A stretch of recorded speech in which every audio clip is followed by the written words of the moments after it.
Brought to you by NBC bearing, भारताची पहिली bearing उत्पादक। पोलिसांकडून बळाचा वापर, काही आंदोलक ताब्यात, पोलिसांची माहिती तर अफवांवर विश्वास ठेवू नये, पोलिसांचं आवाहन।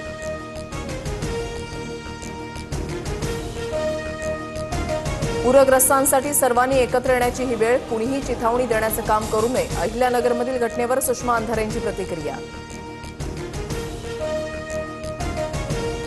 अहिल्यानगर, परभणी आणि बीडमध्ये शेतीचं प्रचंड नुकसान, अहिल्यानगरच्या करंजीमध्ये कांद्याच्या शेतामध्ये 1.5 ते 2 फूट पाणी, शेकडो एकरवरील पिकं पाण्याखाली। उपमुख्यमंत्री शिंदेंकडून ठाणे जिल्ह्यामधील अतिवृष्टीबाबत आढावा, जिल्हा प्रशासनाला सज्ज राहण्यासह मनुष्य आणि पशुहानी टाळण्यास प्राधान्य देण्याचे निर्देश। बीडच्या आष्टी तालुक्यामधल्या जोरदार पावसाचा सांगवी आष्टी परिसराला फटका, पुरामध्ये अडकलेल्या 13 शेतकऱ्यांना सुखरूप बाहेर काढलं। अंबाजोगाईमध्ये रेणा नदीच्या पुरामुळे सोयाबीन पिकांचं मोठं नुकसान। नांदेडच्या गोदावरी नदीला पूर परिस्थिती कायम, नदीकाठच्या हजारो हेक्टरवर पाणी शिरलं, राहेगावला पुराच्या पाण्याचा वेढा। जळगावच्या एरंडोल तालुक्यामधील अंजनी नदीला पूर, एरंडोल शहराचा इतर गावांसोबतचा संपर्क तुटला।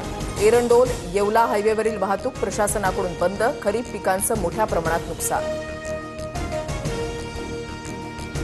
नाशिकच्या निफाडमध्ये लासलगावमधील शेतामध्ये मोठ्या प्रमाणावर पावसाचं पाणी, मक्याच्या शेतामध्ये पावसाचं पाणी साचल्यानं शेतकऱ्यांचं नुकसान। लातूरमधील उदगीर जळकोट महामार्ग पूर्णपणे बंद, तिरका गावाजवळ पूल वाहून गेल्यानं दुरुस्तीचं काम सुरू। अहिल्यानगरमधील मुसळधार पावसामुळे सीना नदीला पुन्हा पूर, तिऱ्हे गावात पाणी शिरायला सुरुवात, तर आळजापूर करमाळा रस्त्यावर पुलाशेजारी भगदाड, जामखेड करमाळा वाहतूक बंद, रोहित पवारांचं ट्विट।